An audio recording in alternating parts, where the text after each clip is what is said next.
Number 3 है हमारे पास, car has a velocity of 10 metre per second, it accelerate at 0.2 metre per second square for half an minute, find the distance during travel this time and find the velocity of the car. Mean के इस statement के अंदर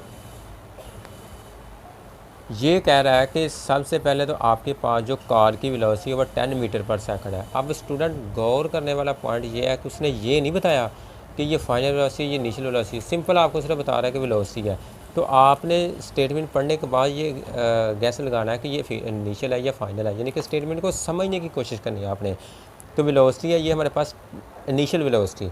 उसके बाद कह रहा है कि it accelerate eight 0.2 metre per second, 0.2 metre per second square इसकी एक्सेलेशन है, इस एक्सेलेशन से मूव कर रही है for and half an minute. अब आपके पास टाइम जो है ये हाफ मिनट मतलब मीन के 30 सेकंड।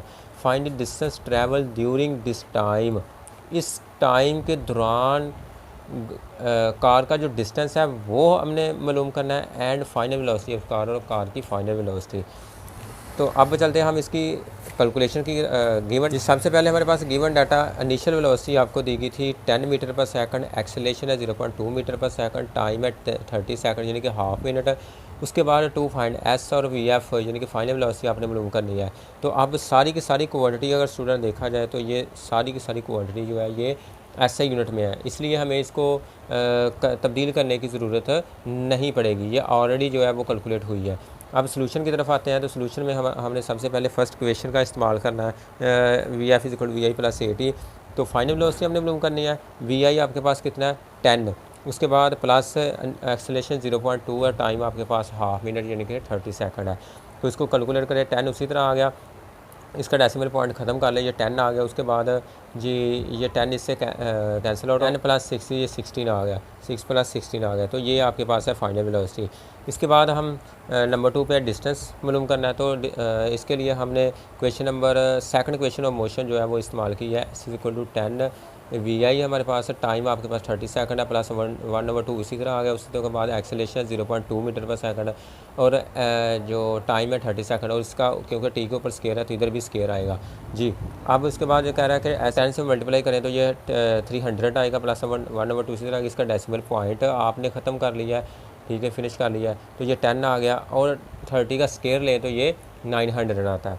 अब जी आपने क्या करना है कि इस 1 0 को आपने इससे कैंसिल आउट कर लेना, बाकी हमारे पास कितना बचा 90, ठीक है। ये 2 जो है इस 2 से कैंसिल हो गया, 90 बच गया, ये हमारे पास 300 प्लस 90 आ गया जी। तो उसके बाद S is equal to 390 metre, ये इसका आंसर आ गया। तो ये हमारे पास वेलोसिटी और डिस्टेंस जो हम मालूम करना था वो हमारे पास आ गया। इसके बाद न्यूमेरिकल नंबर 4 की तरफ स्टूडेंट चलते हैं। A tennis ball is hit vertically upward with a velocity of 30 metre per second, it take 3 second to reach the highest point, calculate the maximum height reach by the ball, how long it will take to return the ground. इसमें एक tense ball है जो कि ऊपर की तरफ vertically फेंकी जा रही है, और कितनी वेलोसिटी से 30 मीटर पर 30 मीटर पर सेकंड की वेलोसिटी से फेंकी जा रही है, और वो हाईएस्ट पॉइंट तक जाने के लिए 3 सेकंड का टाइम ले रही है।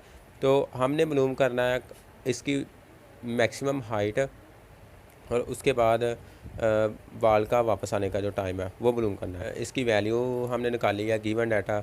इसमें हमारे पास टाइम जो है T1, इसको हमने इसलिए कहा है कि ये टाइम हमें दिया गया, और वापस आने का टाइम हमने फाइंड कर। तो T1 हमारे पास 3 सेकंड है, इनिशियल वेलोसिटी हमारे पास 30 मीटर पर सेकंड है, VF 0 है, और G की वैल्यू ये ऑलरेडी हमें पता है ये 10 मीटर पर सेकंड है। तो स्टूडेंट ये डायग्राम हमारे पास है, इसमें हमारे पास जो इनिशियल और फाइनल वेलोसिटी हमने आइडेंटिफाई करनी है वो इस तरह है कि उसने स्टेटमेंट के अंदर ये नहीं बताया कि 30 मीटर पर सेकंड है वेलोसिटी आया कि ये इनिशियल वेलोसिटी या फाइनल वेलोसिटी, वो सिर्फ ये कह रहा है कि 30 मीटर पर सेकंड की वेलोसिटी से हमने बाल को ऊपर की तरफ फेंका है। तो अब जब हम यहाँ से बाल को फेंकेंगे, जब बाल जो है मैक्सिमम हाइट पे जाएगी तो कुछ देर मुख्तसर वक्त के लिए इधर रुकेगी, तो इसकी जो फाइनल वेलोसिटी ज़ीरो होगी, यानी कि वेलोसिटी ज़ीरो होगी। तो ये हमारे पास फाइनल वेलोसिटी होगी और इससे हमें दी गई है वो है इनिशियल वेलोसिटी, उसको हमने इनिशियल वेलोसिटी के तौर पे लिख लेना है। उसके बाद इसमें हमने थर्ड इक्वेशन ऑफ मोशन इस्तेमाल की है। तो सबसे पहले टू उसी तरह लगा देना है, एक्सेलेरेशन यानी कि एक ही जगह हमने जी लगाना है, क्योंकि वर्टिकल ऑब्जेक्ट मूव कर रहा है, इसलिए एक ही जगह जी तो जी की वैल्यू हमारे पास 10 मीटर पर सेकंड स्क्वायर है। उसके बाद एच यानी कि मैक्सिमम हाइट हमने मालूम करनी थी और फाइनल वेलोसिटी जीरो है, इनिशियल वेलोसिटी हमारे पास 30 मीटर पर सेकंड, इनका स्केयर लेना है। तो ये हमारे पास जी चलिए -20 multiply by H is equal to 0 minus 900, ये 30 का स्केयर लिया तो ये हमारे पास 900 बन गया। अब हमने क्या करना है, हाइट को इस तरफ लेने देना है और 20 को इसके नीचे ले जाना है। तो ये भी माइनस है, ये भी माइनस है, माइनस माइनस दोनों तरफ से कैंसिल आउट हो जाएंगे। तो हाइट हमारे पास 45 जी, हमारे पास हाइट जो है वो 45 आ गई है। उसके बाद हमने क्या करना है कि इस वापस आने का जो टाइम है वो टाइम मालूम करना था। इसमें स्टूडेंट ये है कि जितना टाइम बाल को मैक्सिमम हाइट तक जाने के लिए लगना है उतना ही टाइम वापस आने के लिए भी लगना है, क्योंकि अगर देखा जाए तो जब हमने बाल को ऊपर की तरफ थ्रो करना है तो इसकी इनिशियल स्पीड ज़्यादा होगी, जैसे जैसे इसने हाइट की तरफ जाना तो इसकी स्पीड कम होती चली जाएगी। ठीक है, तो ओवरऑल जो इसका टाइम है वो हमारे पास 3 सेकंड था। अब सेम प्रोसेस नीचे आने के लिए भी हो रहा है कि बाल जब इधर से वापस आना शुरू होगी तो जैसे ऊपर से नीचे आने के लिए इसकी वेलोसिटी कम होगी, जैसे जैसे बाल नीचे की तरफ आती चली जाएगी इसकी वेलोसिटी बढ़ती चली जाएगी, यानी कि एक साइड पे वेलोसिटी कम होनी है, दूसरी साइड पे वेलोसिटी ज़्यादा होनी है। ठीक है, तो दोनों तरफ जो प्रोसेस सेम चल रहा है तो इसलिए टाइम भी आने के लिए और जाने के लिए सेम होगा। ठीक है, क्योंकि इधर टाइम इधर वेलोसिटी शुरू में ज़्यादा होगी, बाद में कम हो जाएगी, तो इधर भी वेलोसिटी जो है शुरू में कम होगी, जैसे जैसे बॉल ज़मीन की तरफ आएगी वेलोसिटी ज़्यादा होगी, तो इसलिए टाइम दोनों तरफ सेम होगा, यानी कि T1 is equal to T2 के होगा। इसलिए हम कह सकते हैं कि टाइम T1 हमें दिया गया है 3 सेकंड और टाइम T2 भी हमारे पास 3 सेकंड ही होगा। तो ये हमारे पास 3 सेकंड होगा। अब हमने टोटल टाइम फाइंड कर लेना है, T is equal to T1 plus T2, तो ये हमारे पास 6 सेकंड बन गया। तो ये था हमारा न्यूमेरिकल नंबर 4। अब हम चलते हैं न्यूमेरिकल नंबर 5 की तरफ। सबसे बड़ी समझने वाली बात यह है कि कह रहा है कि car move with uniform velocity of 40 metre per second. अब उसने यूनिफॉर्म वेलोसिटी कह दिया है, तो हमने जब गिवन डाटा निकालना है हमें नहीं ये पता कि ये इनिशियल वेलोसिटी है या फिर फाइनल वेलोसिटी है। तो हमने इस स्टेटमेंट से जजमेंट करनी है कि आया कि ये इनिशियल वेलोसिटी है या फिर फाइनल वेलोसिटी है।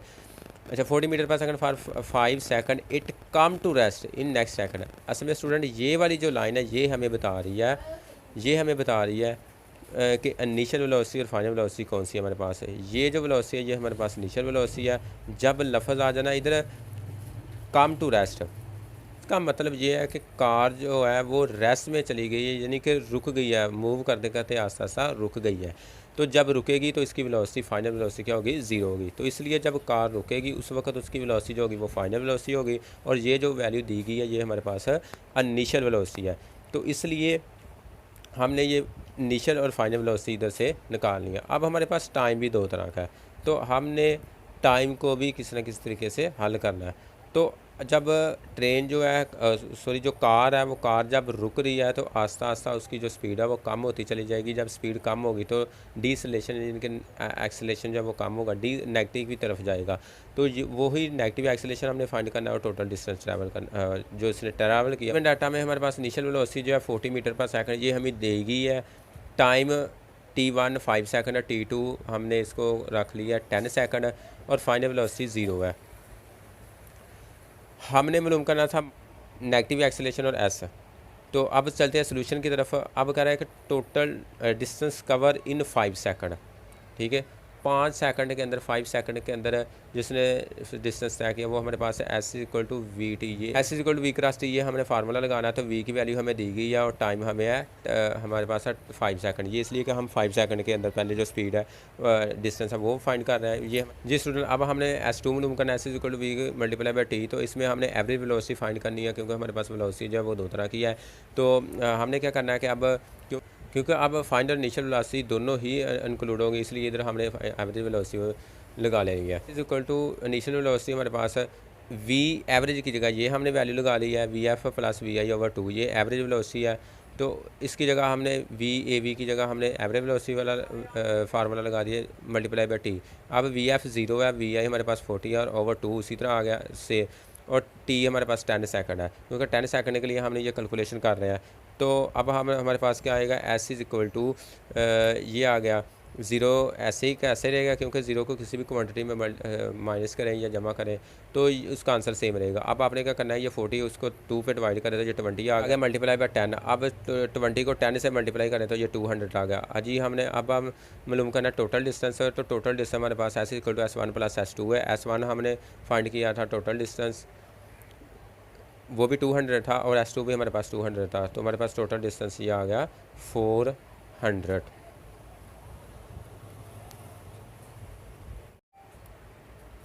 तो चलिए अब हमने फर्स्ट क्वेश्चन मोशन इस्तेमाल किया, इसमें VF is equal to VI plus AT। तो VF हमारे पास 0 थी, VI हमारे पास 40 है, प्लस A एक्सेलेरेशन हमने फाइंड करना है, और T हमने 10 सेकंड इसलिए इस्तेमाल किया है क्योंकि लास्ट 10 सेकंड के अंदर कार की जो वेलोसिटी है, कार का एक्सेलेरेशन कम हो रहा था, इसलिए हमने ये 10 सेकंड वाला टाइम जो है वो इस्तेमाल करना है।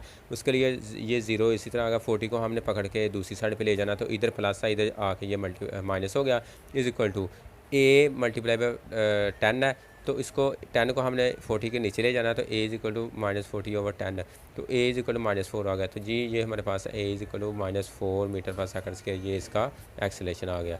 तो यही हमारे पास एक्सेलेरेशन है, इसका आंसर है।